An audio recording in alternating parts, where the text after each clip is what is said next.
Ratusan rumah di tebing tinggi terendam banjir. Polres Padang Sidimpuan gulung sindikat pembongkar rumah kosong. Warga Kerasaan Kabupaten Simalungun dukung paslon nomor 4. Selamat malam pemirsa, selain cuplikan berita tadi, kami juga akan menyajikan informasi menarik lainnya bersama saya Maria Huta Said. Pemirsa, inilah Sumut hari ini malam selengkapnya.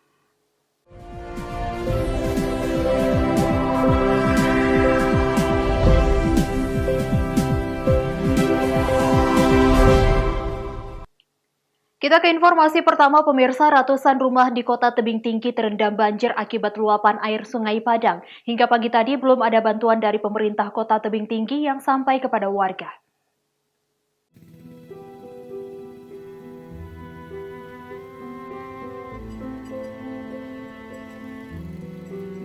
Banjir menggenangi ratusan rumah warga di seluruh kecamatan yang ada di kota tebing tinggi. Banjir ini merupakan banjir kiriman dari hulu sungai di Kabupaten Simalungun. Banjir terparah berada di Kelurahan Bandar Utama dan Kelurahan Badak Bejuang, Kecamatan Tebing Tinggi Kota.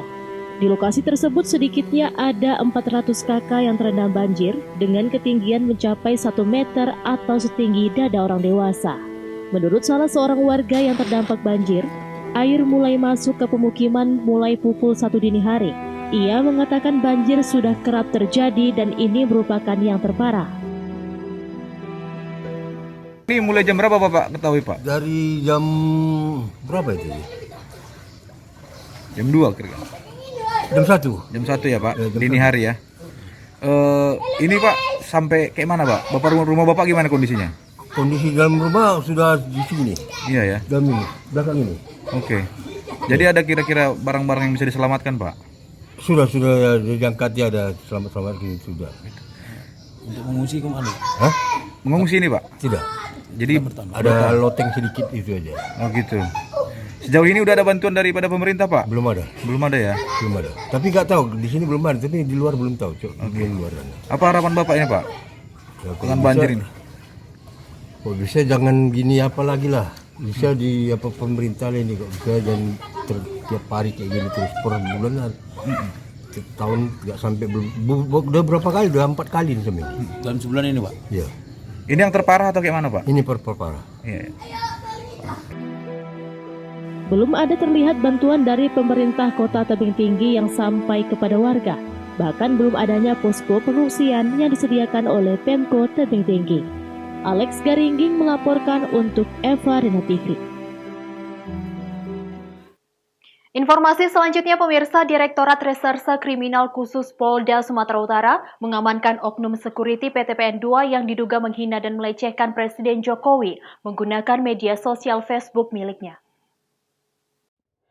Oknum security yang juga ketua salah satu ormas di Kecamatan Galang, Kabupaten Deli Serdang, Sumatera Utara, berinisial WS diamankan di kediamannya Dusun 3 Nusa Indah, Kecamatan Galang, Kabupaten Deli Serdang. Saat diamankan di rumahnya oleh sejumlah personil polisi berpakaian sipil, oknum pegawai PTPN 2 ini sama sekali tidak melakukan perlawanan. Untuk mencari barang bukti lainnya, petugas juga melakukan penggeledahan di kamar tidurnya. Hasil penggeledahan, petugas berhasil menyita barang bukti 3 ponsel berbagai merek, KTP, dan juga borgol. Untuk penyidikan lebih lanjut, oknum security tersebut diboyong ke Polda Sub. Kasubdit Penmas Humas Polda Sumatera Utara AKBP MP Nainggolan dalam keterangan tertulis kepada media membenarkan telah mengamankan oknum pegawai BUMN yang diduga melakukan pencemaran nama baik, penghinaan terhadap kepala negara dan pejabat negara di akun Facebook atas nama Weli. Nainggolan menambahkan oknum tersebut dikenakan pasal 45 ayat 3 Jungto pasal 27 ayat 3 UU RI nomor 19 tahun 2016 tentang perubahan atas UU RI nomor 11 tahun 2008 tentang ITE dan atau pasal 310 KUHP Jungto pasal 316 KUHP dan pasal 207 KUHP. Daniel Pekuali melaporkan untuk Eva Rina TV. Sementara itu pemirsa, seorang oknum security PTPN 2 pelaku penghina presiden mengaku memposting konten tersebut karena tidak suka dengan pemerintahan yang dipimpin Jokowi.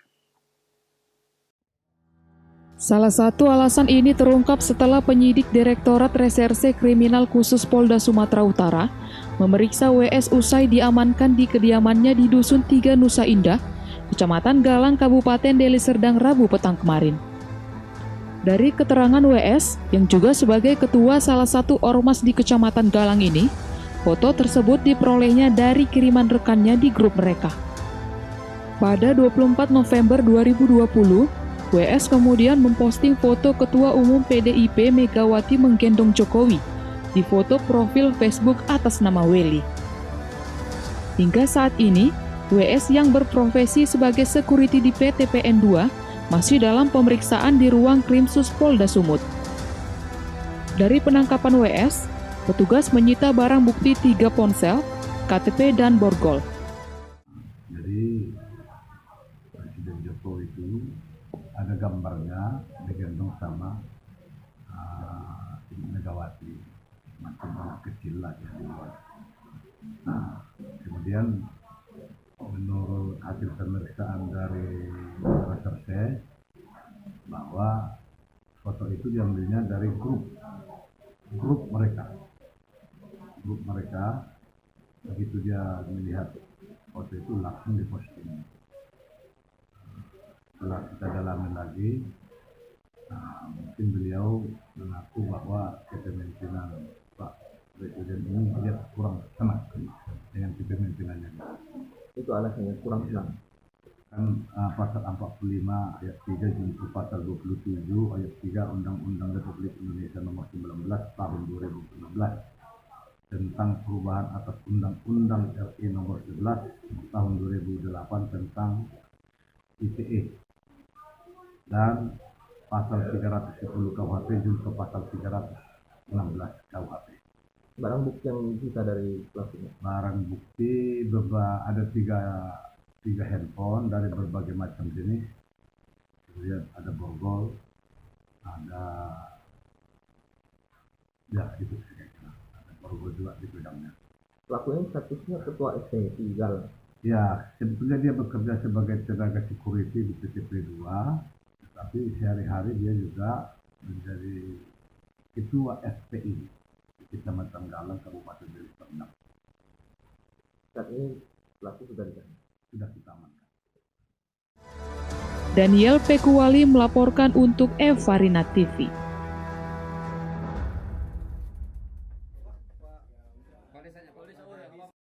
Sumut hari ini masih akan kembali sesaat lagi, tetaplah bersama kami.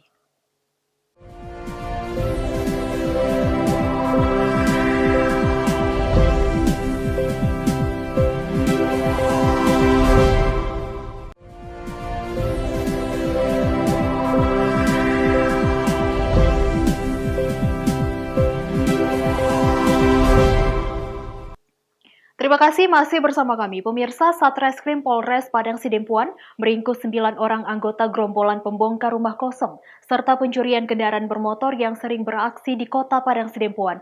Dalam aksinya, gerombolan ini menyatroni rumah yang sedang ditinggal pemiliknya dan menguras harta benda korban. Inilah 9 orang tersangka pelaku pembongkar rumah kosong dan pencurian kendaraan bermotor yang beberapa waktu terakhir sempat membuat resah warga kota Padang Sidempuan. Penangkapan terhadap para tersangka berawal dari laporan polisi seorang korban warga kota Padang Sidempuan yang harta bendanya habis disatroni para pelaku. Dalam aksinya, para tersangka sengaja mencari rumah yang sedang ditinggal pemiliknya. Saat situasi sepi, para tersangka membongkar pintu rumah korban dan mengambil harta benda milik korban. Bukan hanya sepeda motor, para tersangka ini juga mengambil uang, perhiasan, dan telepon seluler.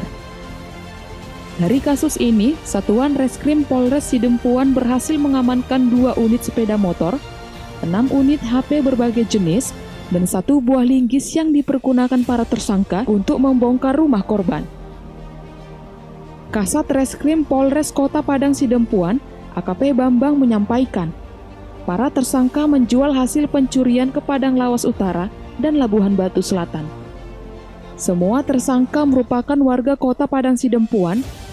Para tersangka ditangkap di berbagai lokasi di Kota Padang Sidempuan.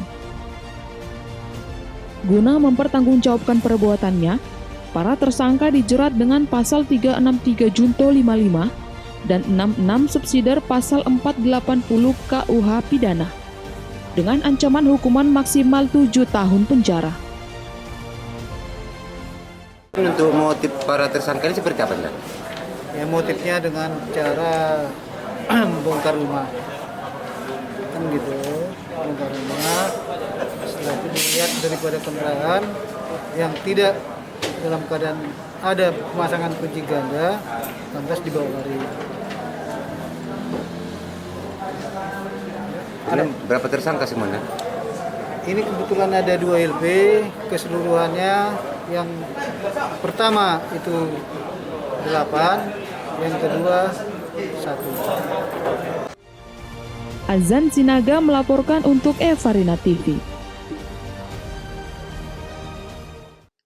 Pemirsa, Satres Narkoba Polres Labuan Batu kembali menggerebek dan mengungkap jaringan peredaran narkoba di wilayah Pantai Sebrombang.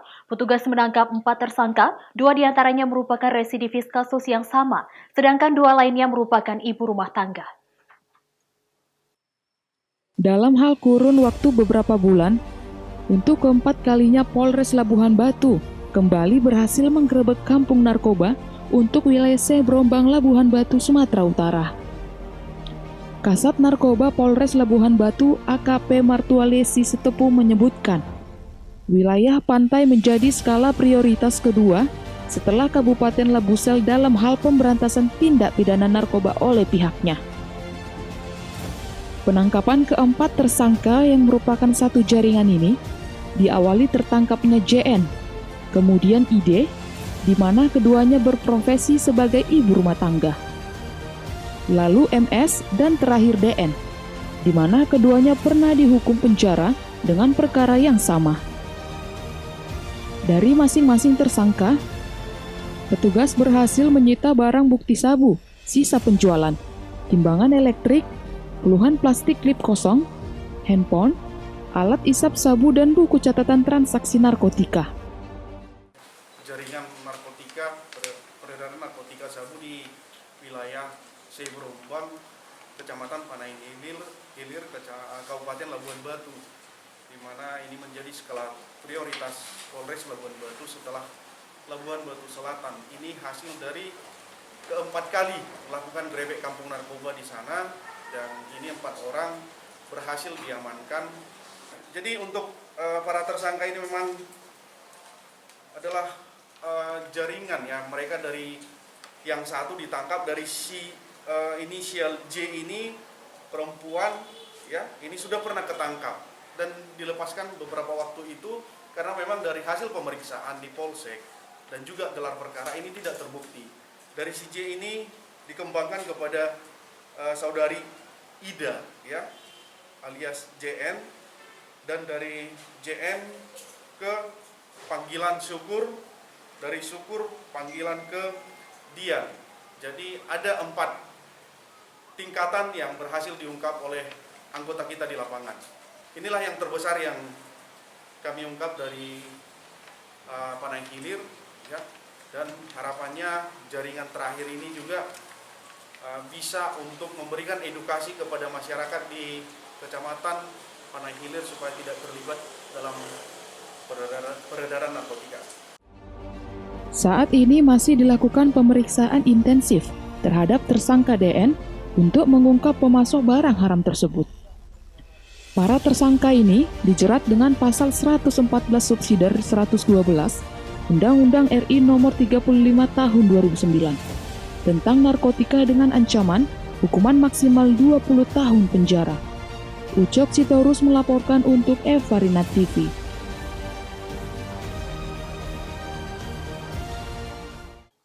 Pemirsa, Satres Kriminal Polresta Deli Serdang menggelar rekonstruksi kasus pembunuhan terhadap pelajar SMP 13 tahun yang dilakukan MUA 26 tahun.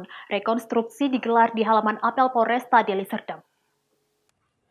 Sebanyak 33 adegan diperagakan oleh tersangka MUA, disaksikan Kasat Reskrim Polresta Deli Serdang Kompol Muhammad Firdaus, Jaksa Penuntut Umum dari Kejari Deli Serdang John Wesley Sinaga, serta dihadiri orang tua korban.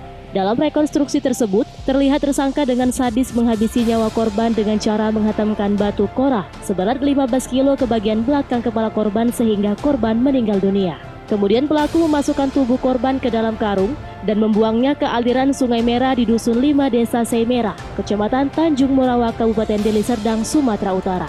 Tersangka nekat membunuh korban dipicu dendam terhadap abang kandung korban yang sering menyinggung perasaan pelaku. Setelah membunuh korbannya, tersangka kemudian membawa kabur sepeda motor korban. Konstruksi pembunuhan Nick Wilson yang umur 13 tahun, pekerjaan pelajar, kami sudah melaksanakan rekonstruksi sebanyak 33 adegan, yang mana jelas perbuatan pelaku memang melakukan pembunuhan dengan cara mengangkat batu seberat 15 kilo dan menghantamkan ke kepala bagian belakang korban. Setelah masukkan korban ke dalam karung dan diisi pemberat, masuk ke adegan 29 yaitu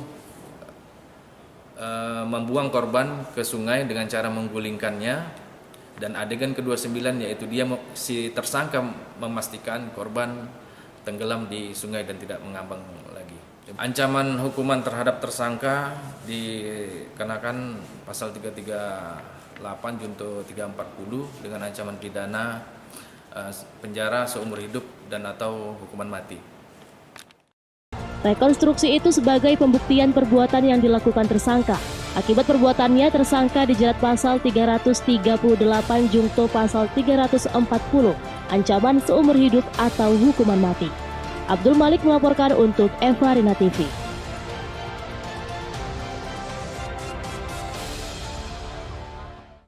Sumut hari ini masih akan kembali sesaat lagi, tetaplah bersama kami.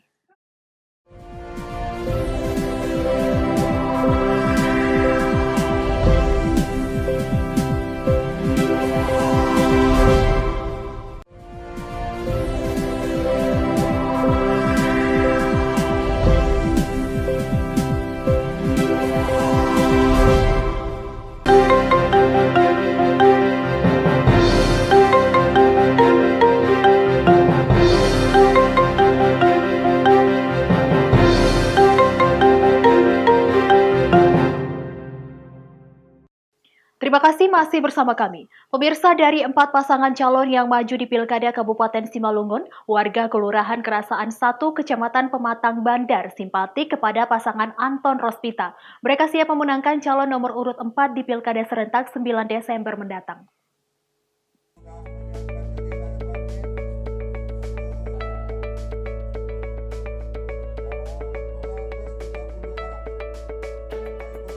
Untuk memenangkan kontestasi pilkada di Kabupaten Simalungun, pasangan calon Bupati Anton Saragih dan Rospita Sitorus turun ke lapangan untuk menemui massa pendukung di setiap desa, kelurahan, se-Kabupaten Simalungun.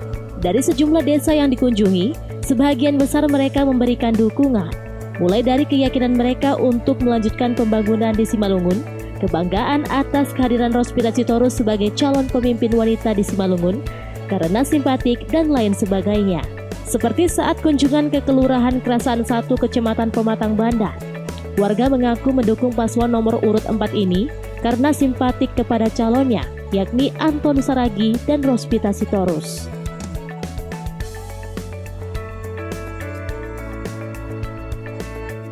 Bapak dukung nomor berapa pilkada? Nomor 4, alasannya Pak? Hah? Alasan Bapak dukung nomor 4? Ya, kita baru kenal ini memang. Jadi ya kami malah simpati. Gitu. Simpati Pak ya. Bapak yakin nomor 4 ini menang Pak? Yakin ya? Yakin. Nah, sebagai masyarakat kalau Bapak ini menang harapannya nanti apa Pak ke depan? Ya kami dukung aja, kami kan rakyat kecil. Ya, supaya negara ini aman, adil.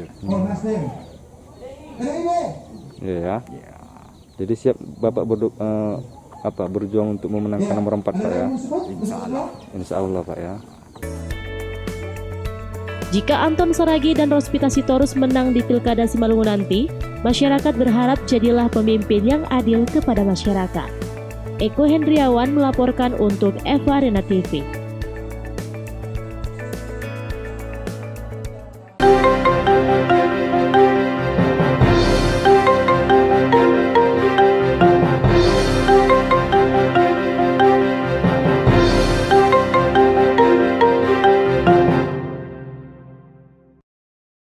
Pemirsa, pembudidaya udang windu di Kabupaten Kota Baru, Kalimantan Selatan kini tak lagi kesulitan mendapatkan benur atau benih udang. Benur yang biasanya harus didatangkan dari Kabupaten Takalar, Sulawesi Selatan dengan resiko banyak kematian. Kini telah dilakukan pembenihan di UPTD Balai Benih dan Kesehatan Ikan Kota Baru, hasil kolaborasi antara Bank Indonesia dengan pemerintah setempat.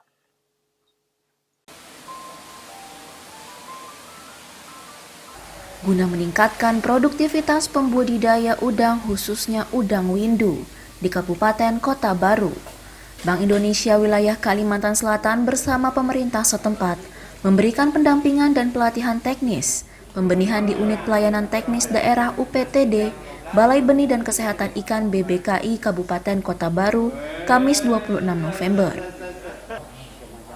UPTD BBKI Kota Baru kini menjadi penyedia benur atau benih udang windu, sehingga pembudidaya udang setempat tidak lagi kesulitan mendapatkan bibit, yang selama ini harus didatangkan dari Kabupaten Takalar, Sulawesi Selatan, dengan resiko banyak kematian pada benurnya.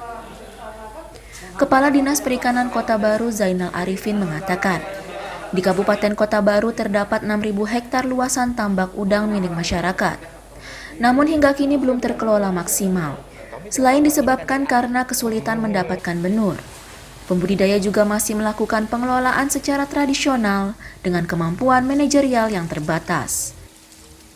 Nah, makanya berharap balai benih kita ini berfungsi, dia beli balai benih, kita hitung bersama, anunya bersama, jadi relatif jumlah angkanya, jumlah hitungannya itu relatif tidak pernah kurang. Sebagai tahap awal, kami memberikan bantuan berupa sarana produksi dan juga pendampingan dan pelatihan kepada para petambak udang yang ada di Kota Baru, dan juga bantuan sarana pendukung untuk pembenihan udang.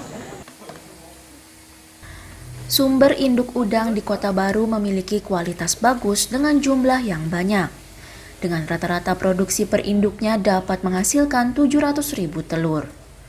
Dengan dukungan sarana dan prasarana lengkap serta penerapan pola pembenihan yang benar, maka BBKI Kota Baru dapat menghasilkan benur yang berkualitas. BI berharap melalui kolaborasi ini dapat memberikan stimulus untuk pengembangan ekonomi lokal daerah dengan meningkatkan nilai ekspor sebesar 10% dari sektor perikanan di Kota Baru. Dari Kota Baru, Kalimantan Selatan, Latif Thohir, Kantor Berita Antara, mewartakan.